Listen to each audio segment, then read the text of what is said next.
comes out.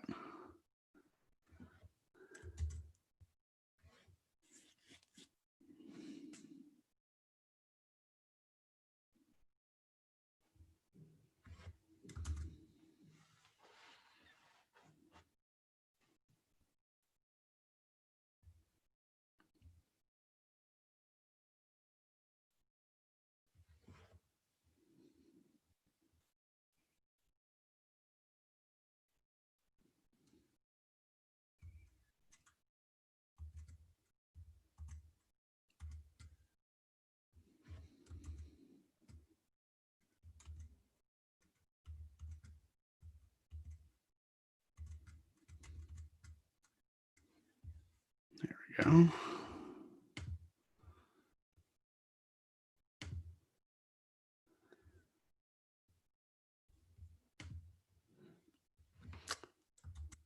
Spidey Bat, so reliable.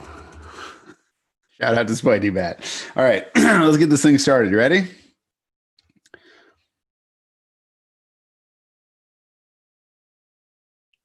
Good morning, afternoon, or evening, depending on when this finds you. Welcome to the Sound of the Loons podcast. I'm Steve McPherson, and I'm joined by Callum Xander Hamilton. His name is Callum Xander Hamilton, and there's a million calls he hasn't made. But just you wait. Just you wait. What do you think? I have no comment at all. All right. On the docket today, we'll be revisiting the team's scoreless draw against Real Salt Lake and looking ahead to the upcoming game against FC Cincinnati. But first, we wanted to take a moment and give a shout out to the presenting partners for our 2020 season: Allianz, Allina Health, Bell Bank, Blue Cross and Blue Shield of Minnesota, Federated Insurance, and M Health Fairview. We really want to thank those sponsors for sticking with us throughout this weird and wild season. To learn more about any of our partners, you can visit mnufc.com/club/partners. Callum Williams, I went camping. Have you been camping? Yes, in the UK, and it rained all day, and I spent 24 hours in a tent, so I decided to never go camping again. That's my camping experience. Camping in England, it's going to rain all day, of course. Yeah, and I've never been back since. I should really do it, actually, in this country. I'm just not a fan. I like the little luxuries that life gives you. You know, I like little things like, I don't know, electricity. Okay.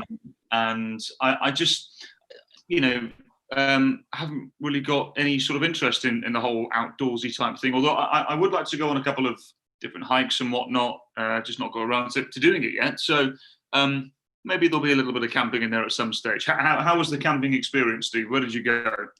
Camping is great. We went to Iowa, which is not like necessarily the camping center of the universe, but we went with some friends and we're meeting up with some friends of theirs who were in Iowa. So we sort of met in the middle at a very lovely campground, Pikes Peak State Park, which is on the Mississippi River. And it's the third year that my family has gone camping, and I am not, although I do like the outdoors, I have not really been doing a lot of camping in my life overall.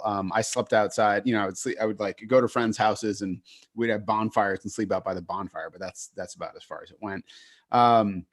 But every year we've sort of acquired another element of camping. The first year we were totally unprepared. So we borrowed a tent, we borrowed everything. Then we bought a tent, and we bought, some headlamps, and we bought a couple, so we're sort of like gradually acquiring more elements of camping. And I got to say, at this point now, 3 years in, having gone a couple of times, like I'm into it. And I hear you about the little comforts of life, but I have to say that there are certain little comforts that come with camping that you just treasure in a way that's totally different from your regular life. Like the fact that, you get one of these little propane stoves and you can heat up water. And so to get up in the morning and heat up the water and then make coffee in my AeroPress and just have it in my little, metal camping mug sitting in a camping chair under some trees. It's beautiful. It really lets you focus in on those things. And it's great. The thing that's ridiculous, we still camp in tents. There's the amount of RVs out there. It's just ludicrous. Like you go to a campground and it's like 90% RVs. And I mean, A, it's a lot of money, but B, I'm like, I don't really get it. Once they get to a certain size, you get a little pop-up camper. Okay. But like, you're basically carrying your living room around with you, and it seems like maybe you could just stay in your living room. My other shout out is for walking tacos. Have you ever had a walking taco? No, I haven't. Okay. Highly recommend this. It's excellent for camping, but also just for a lazy evening. You would make a batch of taco meat as an American would, with ground beef and some sort of crappy taco seasoning. And you get a box of chip bags, like individual sized chip bags, like Doritos and Fritos are what you really want. And then you open up the chip bag and you smash up the Doritos, and then you put in taco meat and like lettuce and tomato and salsa and cheese, and then you just eat it out of the bag with a fork. Wow. And it's terrific. They're great, and it's great for camping because then you basically just have, like, we have camping utensils that we wash, but you have like a fork, and then you throw the bag away, at the dump site of the camp. So very little cleanup. You just got to heat up the meat on your fire or your stove. But they're just walking tacos. They're super satisfying. As someone I grew up on taco meat, and it's a great thing. Where can one divulge in some of these tacos? Where can we get them? I mean, you got to make them yourself. I don't think there's. Oh, I mean, I think right. you could. I think you could. I'm sure some enterprising food truck out there will give you walking tacos if you find the right one. But I would say it's just, you just got to do it yourself. It's just a fun little trashy thing to eat every once in a while. I wouldn't eat it all the time, but it's pretty fun. Do you have any trashy foods maybe from England or something else that you're like, oh, this is terrible and low rent, but I love it? Oh, wow. Well, you know me, Steve. I'm all about fun and trashy. I'm just trying to think now. Probably the only real thing I can think of right now that would be of any sort of comparison, but it isn't really, is probably when you order fish and chips in England. It usually comes in like a paper bag. Sure. You can see the grease sometimes just dripping out. And in terms of like the walking thing that you're talking about, you can actually order a cone of chips at my local chippy back in England, and it's literally just styrofoam cup, a cone version of it, newspaper inside it, loads of chips inside it, salt and vinegar, and whatever sauce you want. And I remember vividly, the last time I had one of these, which was a couple of years ago now, seeing the grease just drip from the bottom of the cone. And I just thought to myself, this is so incredibly bad, but it's equally as good as well. Sure. You just save the grease, just put it right back into the hair and just, slick it Absolutely, back. so, yeah, totally. Absolutely, yeah. That sounds delicious. Have you been to Anchor Fish and Chips here in Minneapolis? Still haven't. No, you've told me about it. I've had several people recommend it as well. Maybe when the world hopefully gets back to normality, I'll give it a try. But sure. I've not been. I've driven past it. I know where it is. I will get there at some stage. That'll be my promise to myself. Once the world gets back to normality, I'll go to the Anchor. Post-COVID fish and chips. Yeah, that sounds great. All right, let's move on to soccer. Let's talk a little bit about Real Salt Lake. I think I would like to start. I'm not going to have an opening statement here. I would like to hear what your perspective was on the game from the booth, and then we can go from there. Okay. I thought obviously it was a game that was overshadowed with disappointment because it was a situation where Minnesota should have really claimed all 3 points. I think we have to give credit where credit's due to the goalkeeper for RSL. Andrew Putner had a fabulous evening, probably the best evening he's probably ever had in Major League Soccer. Reynoso should have scored 1, 2, maybe even 3. He just didn't have his shooting boots on that particular evening. I thought Kamara looked a little isolated. I don't think they got him involved enough. I don't think the service was as good as it has been in the previous games, which is a shame because, when we've seen the link-up play from the players behind the forward over recent games, we've all said, wouldn't it be great to have a proper centre forward there who could stick these chances away, and now Minnesota do, and it was the other end this time, So I thought it was a shame, Steve, because it's a game like that. It's a game that they should really be winning. And look, I know for a fact the coaching staff were incredibly disappointed. that they didn't win that game. Because now, Steve, with just 6 games remaining, I said this on the broadcast the other day, and again, anyone and yourself, please correct me if I'm wrong here, but it does feel like it feels like an NFL season because of the length of the season. We know now, we have the clarity in terms of how long we've got and how many games we've got, and because there's so few, it feels like every game is really important. And particularly the home games. You have to win your home games. So what I'll say about it, Steve, is that it was a game that was full of positives because Minnesota were creating so many chances and testing RSL consistently. But I get the feeling if they'd have played another 90 minutes, they probably wouldn't have scored. It's just one of those evenings where it just seems to be this force field around the goal. It happens every so often in this game, where it just doesn't bounce your way. And, it's just one of them, Steve. So I left the stadium feeling as though it was a missed opportunity for sure. We spoke to Jan Gregush on our post-game show, and he essentially said the same as well, is that we did everything right. It was just in the final third where we weren't good enough. And I have to say I agree with that. I thought it was an evening that was overshadowed by, what if? And Minnesota can't afford to have too many of those evenings, particularly at Allianz Field. Yeah, I think it's one of those things that any team can have a night like that. It feels acute for Minnesota United because I feel like that everything looked good except the final third or just finishing the chances that were created is something that comes up a lot. And it's one of those things that is supposed to be solved eventually in a lot of ways by Reynoso and by people being healthy. And then this season, specifically by Kai Kamara coming in.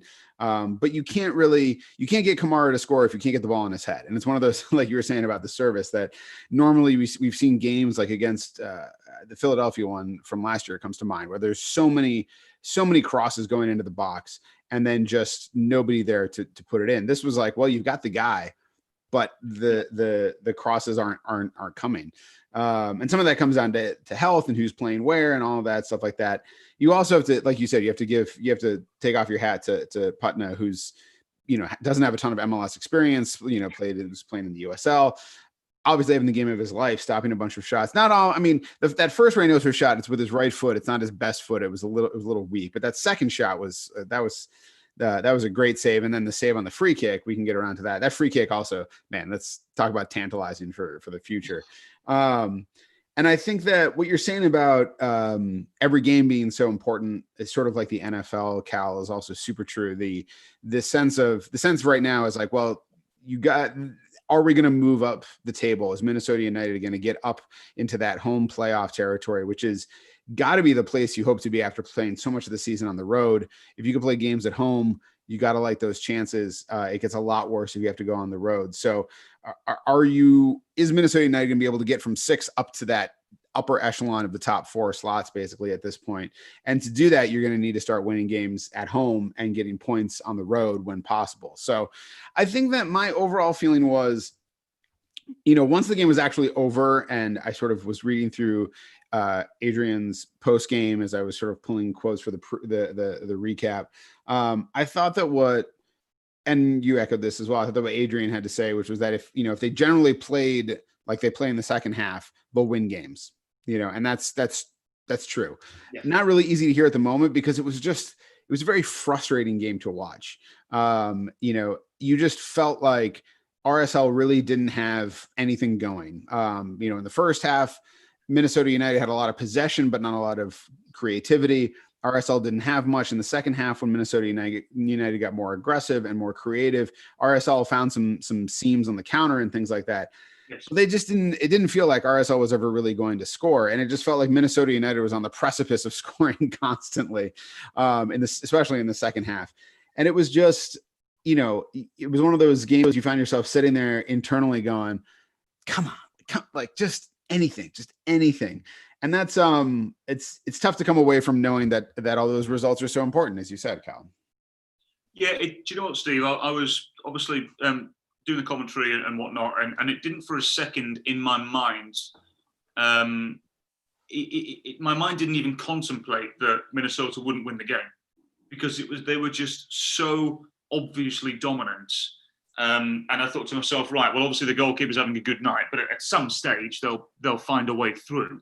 Mm-hmm. And I couldn't believe it that they didn't. I couldn't believe when the final whistle went. I thought, how on earth have they not won that game? So yeah, look, it's just one of those evenings. As I said, they could still be playing now. Stephen wouldn't score. You know, Right. it's best for that sort of game. Just get off the field, push that to one side, get over it. Just figure stuff out later on. Just get off the field now because you ain't going to score tonight. You're just not. But like I think you said Adrian had said something similar, Steve. But I completely agree in the sense that if Minnesota play like they did against RSL, if they play like that against FC Cincinnati, it shouldn't be any problem. Yeah, for sure. I think that, it was not just, we talked about Reynoso's shots, that his two shots, one of those should have gone in early, and then that free kick again. And then to add on like that scramble that Kamara was involved in front of right around the 6-yard box, was in the 68th minute, where it's like, the defender fell on it and squirted out from under him. And you're like, how do I'm not blaming Kai here, but one of those things that, like, you're the 5th leading goal scorer in MLS. Like, how does that not end up in the back of the net? Asani should have had a banger, that missed by, it was off sideways, but I think it was wide left. But, Debassi had a header that hit the post. It was like, it's crazy because you think, I sort of forgot, because I was like, yeah, they had a lot of opportunities. And I watched the highlights and I was like, man, they really, really not much, and then really, man, like a ton of opportunities. And that's just, it's just tough. It's just one of the cruel parts of our sport here, Steve, is that you can completely dominate and not win. It's just one of them. So, and look, at one stage as well, when it got to the end of the game, because as you mentioned, RSL looked decent on the counter as well. I did think to myself, I can see them stealing this right at the end. I could see them breaking away, Sure.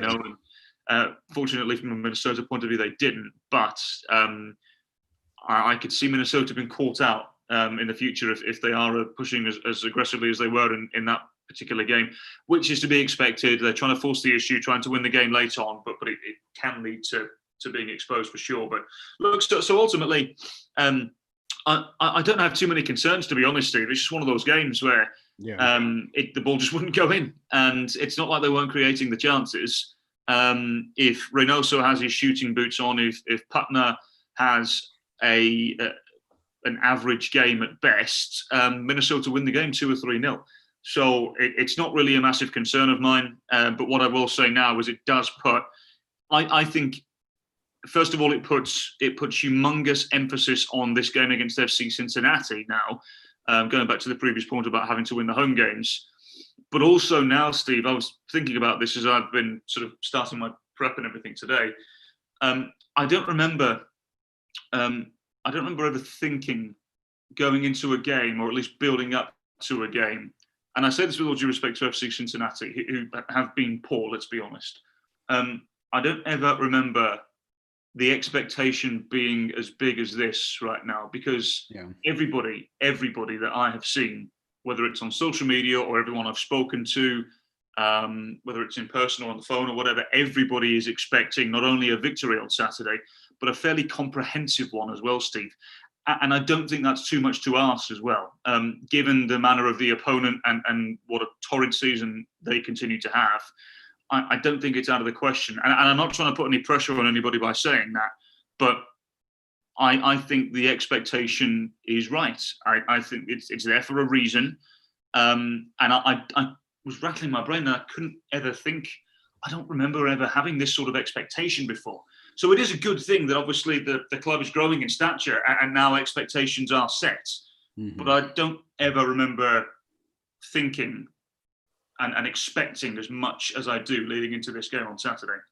Yeah, I think that the pressure. We'll there's a couple of things I want to touch on in Real Salt Lake. We'll come around to FC Cincinnati, but like I'll say that I think that pressure can be a good thing in a situation like this, and to say like you need to live up to this, and it's also hitting that point to circle back to that importance thing that we've talked about before. Once you're at the end of a season, you can sort of look back and you say like, well, this was the point where it either fell short or sometimes it doesn't really happen. Last season, I think it was like the season ended for the team when it ended, but when they lost in the playoffs to the Galaxy at home. Up to that point, it was sort of a rising action to that moment. We talked about the year before, saying that failure to take those points from Seattle at home when Seattle came from behind at the very last minute sort of crushed the team. I think this little stretch here, this back-to-back with a draw against Real Salt Lake, which was not great. If that is followed by a resounding win against Cincinnati, you go, okay, Minnesota United is in this thing. If they can't get a result, if you get a draw against Cincinnati, this might be like the flagging of the energy here for the season. Like you might just end up not having everything you need to get to push for that spot. I mean, I'm not saying that they necessarily fall out of the playoffs, and I'm not saying that even if they make the playoffs in the bottom half of the seeding that they couldn't do something. They certainly could. It depends a lot on who's healthy and who they get back, and we'll talk about that a little bit more. But it is one of those moments where it's kind of put up or shut up time. You beat FC Cincinnati 7-1 last season, at home. I think we're still expecting that. We'll get there. A couple notes for Real Salt Lake. I don't want to lose sight of the fact that holding a clean sheet at home is big. That is excellent, and the defense should be applauded for that work. I think that, although I think that in some ways it's felt like both Romain Métanire and Chase Gasper have not been as effective offensively as we've seen them be in the past recently. They've been very good defensively, and Michael Boxall continues to be a really tremendous center back for this team. So I just wanted to make sure we gave a shout out to the defense, Cal. Yeah, absolutely. I would actually argue, Steve, I think Michael Boxall is probably one of the most underrated centre defenders in the league. He gets nowhere near the attention he deserves. Yeah. He's been a colossus for Minnesota since coming in. He really has. Was one little bad spell when I remember he was out of the team for a week or two, but then was still training and being a professional and training to the standards that he holds himself to. He's a phenomenal footballer. He's wonderful. And again, we're very lucky to have him, and it seems as though, Steve, as well, as though he's put together, at least the early signs are suggesting this anyway, that it seems to be a decent partnership between him and Dibassi. They seem to understand each other. Mm-hmm. But he may want to start working on his French, maybe with him being in between Dibassi and Métanire, but we'll see. Yes. Here's a question for you. What is the final Pokemon evolution of Emmanuel Reynoso's hair? We've seen it go from, it was black when he arrived, and then it was sort of like that, like gray sheen that Miguel Ibarra had at one point. It sort of seems favored among some Latin American players. And then it was sort of all blonde on the top. And then now it's blonde all over the place. Like where are we going? David Bowie is going to have like a lightning bolt down his face later on, or like, what do you think is the final evolution of Emmanuel Reynoso's hair? That he shaves it all off. He shaves it off. Does he stop when he scores a goal? Like when he scores his first goal, he'd be like, wherever he is with his hair, that's what it's like a Russian roulette kind of thing. Like just keep trying. What's going to happen is he's just going to sit down. He's going to submerge himself into a group of players who are all going to have scissors, and all the players are just going to surround him in a circle and just start clipping away. There we go. We'll see what happens. Yeah, it sounds good. All right, let's transition into FC Cincinnati a little bit. Also, just some general team perspective stuff. I think that I think this came up. It came up in an article on MLSsoccer.com. The MLS.com. I can't remember. I don't remember who was writing it, but their assessment, it was one of these one thing for each team from last week, saying that the Loons record, which is now 5 wins, 5 losses, 4 draws, is sort of pretty fair about where the team is, over the course of the whole season, that, could sort of go any way on a given night. And that to me, it's like without Ike Opara and Ozzy Alonso right now, which is the way they played without Ike for almost the whole season, without Ozzy for the last little bit here. The ceiling for the team is just considerably lower to me. It's mid-table, possibly getting a little bit higher than that. With them, it's obviously sort of an entirely different story. If you can get those guys back, I think then that changes what the potential is for the team going forward. I think that part of that is that although the team is going to get more, the team should expect to get more gradually out of Reynoso and Kamara and Dibassi. Like those are the guys they're still, new. Kamara's only had 2 games. That will get better. But I think that as we've seen, like the depth is good. The caliber of the players you've got to come in are good. But I just don't think that there's, I see, Twitter armchair quarterbacks talking about playing this guy or playing that guy or moving this guy or moving this guy. I just kind of think we've seen a lot of different looks, and it's like, I don't think you're going to dramatically change the fortunes of the team by just moving a couple of players around on the pitch. To me, it's like you've got good players, you're missing a couple of your best players, and that's kind of where the team is at this moment. Yeah, you won't find an argument from me there, Steve. I wouldn't say I still think, in my opinion, this team can be a top 3 team in the Western Conference. I still think they could finish in the top 3 as well, especially given with what is, let's be honest, a favourable schedule for Minnesota now, and it's about time, because the schedule has been it's not exactly been advantageous for the Loons, has it? With all the road games and everything. It's nice to have some home games, and it's nice to have some opponents you would assume Minnesota would get the better of as well. So I think it's such a, first of all, it's tough to judge because of the anomaly that is 2020 and the season that we've had. I mean, what quantifies as a good season? If you don't win MLS Cup, what quantifies as a good season? Playoffs? Okay, fine. I think everybody will have that mentality, though, especially with the extra teams given the opportunity for the playoffs as well. Missing the playoffs this year is inexcusable, in my opinion. Right, I would agree. And I don't think Minnesota will. I have, made sure there's some other engagements that could come up in November and whatnot, and I've made sure, I said, no, we've got to stay in Minnesota in November, because I think that Minnesota are going to be in the playoffs, and I think they could. I mean, look, I don't know if they could right now because of we don't know who they'll play or anything, but if you go into the playoffs with momentum, you've always got a chance. So, look, I think that they are, when they are at their strongest and healthiest, I think they're a top 3 team in the Western Conference. They just now need to start backing that up with some results. It's been a bit of a blip. It's been a situation where they're not in the best of form, but that's okay. Everyone goes through it at some stage in the season. They've been unfortunate, I think, in certain areas. Not to win in Houston was unfortunate when they were leading 2-0. But again, there's several individuals that will want to push that evening aside. But look, for me, Steve, they're a top 3 team when they're healthy. But the problem is that they haven't had the majority of the spine there for the most part of this season. So I don't know how fair it is to judge really at the moment. It's very difficult with just about everything that's happening at the moment. Yeah, I think that, man, like you said, it's just so hard to say, like, between the schedule, and obviously the schedule has been difficult. I think Minnesota's, I've wondered about strength of schedule because it's the thing that people keep track of. I haven't checked in.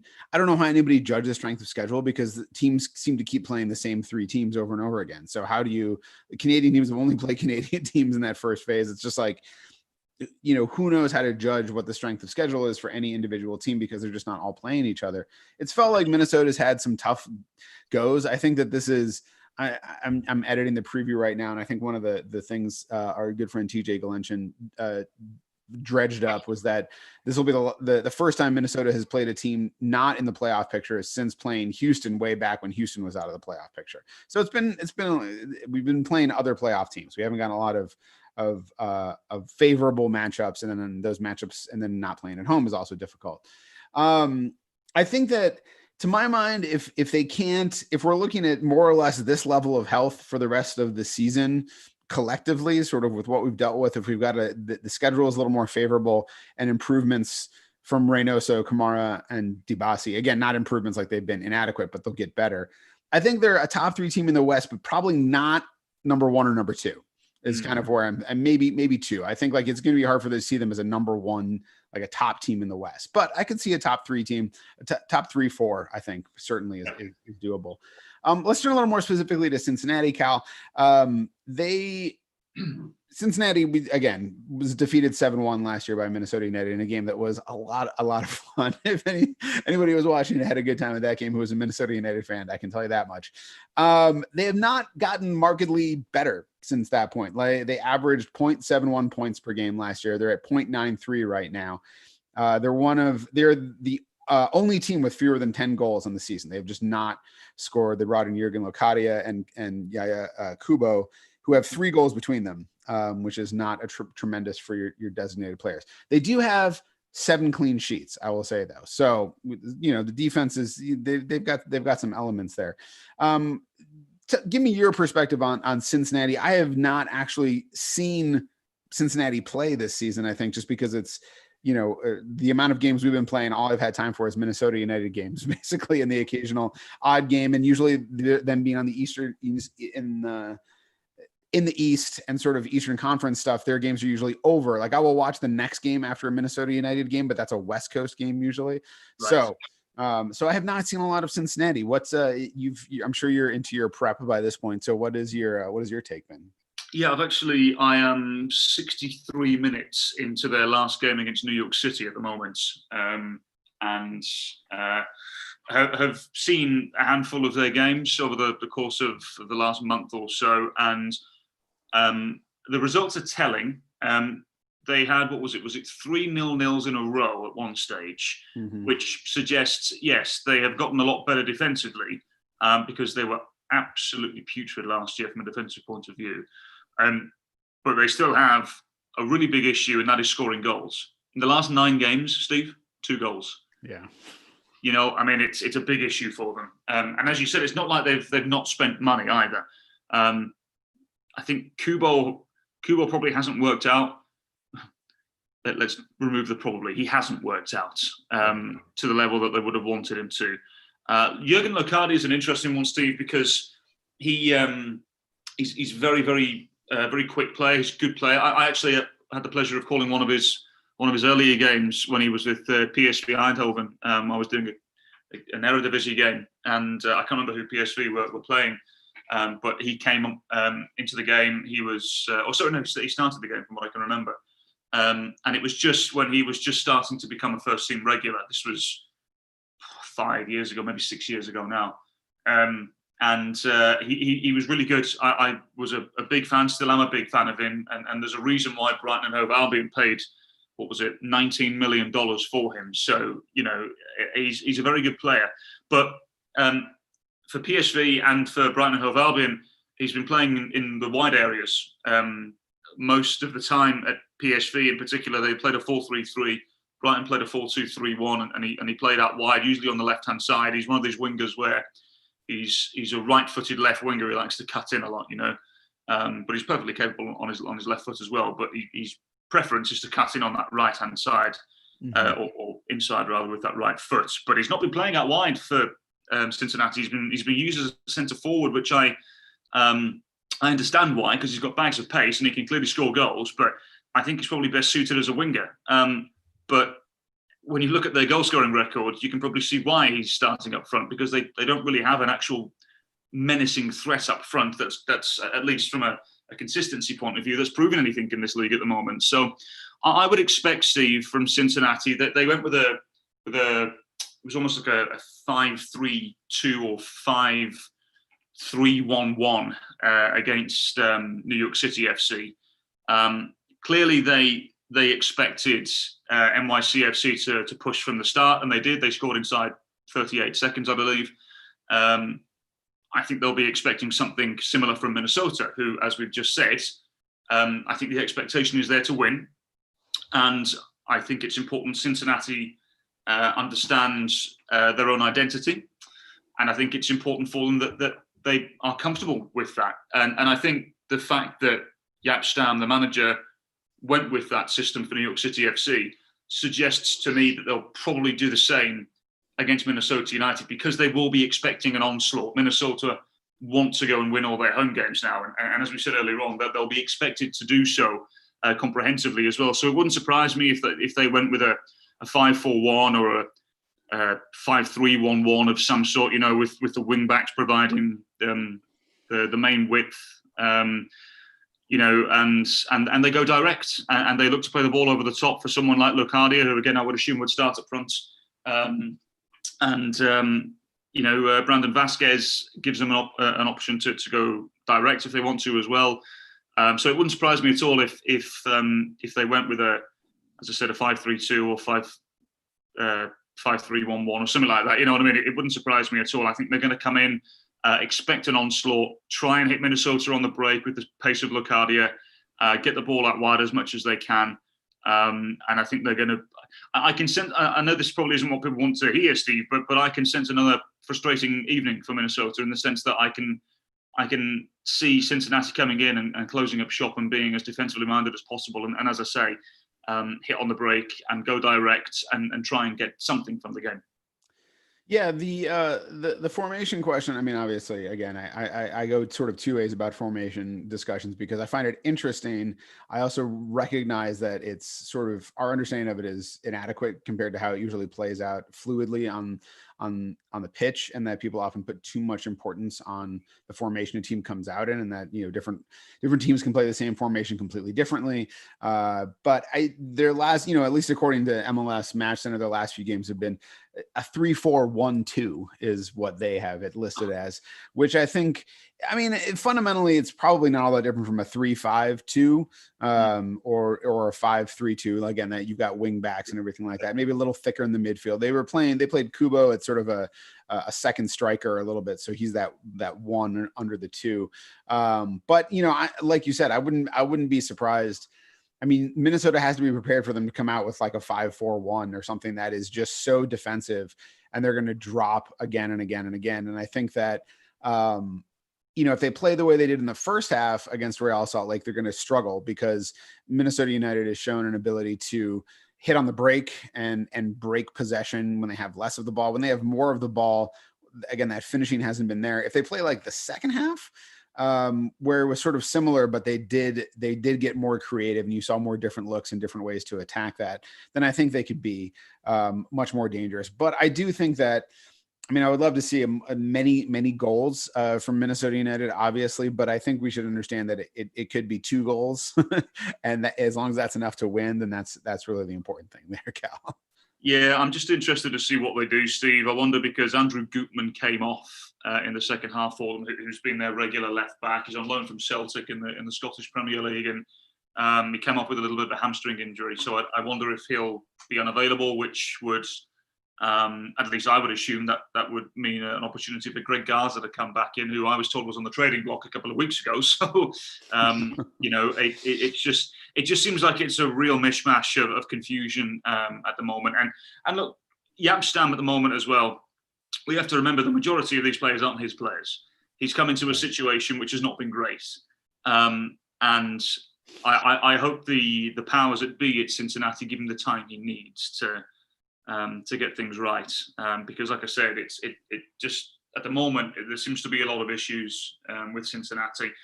But the question is, can Minnesota take advantage of those issues? Because they need to. And as we've alluded to several times, Steve, they certainly need to do it at home.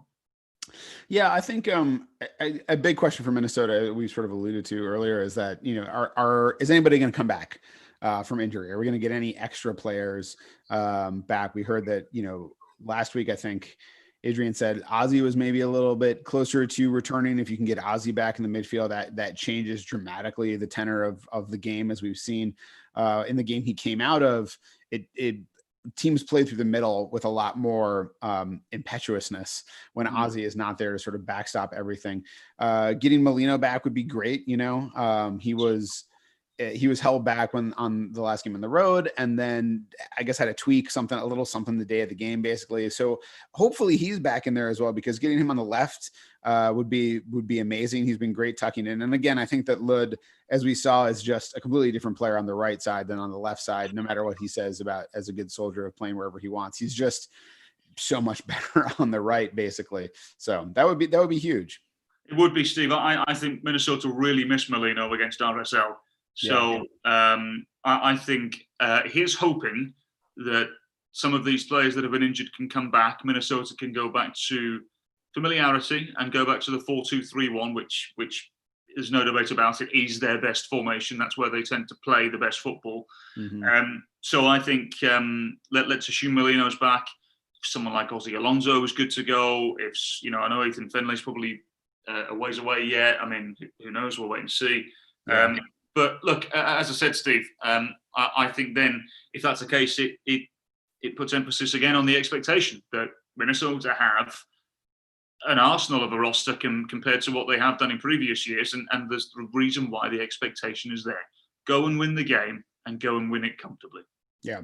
Last thing I want to say, Cal, I'm going to give a shout out to Harris Medunjanin, who scored an Olympico a little while ago, which is always fun. And I've always liked him, even though he scored a goal against Minnesota United that I disliked because it was against Minnesota United. But, Holy Midfielders Appreciation Society, Harris Medunjanin. I like that guy. I like his game.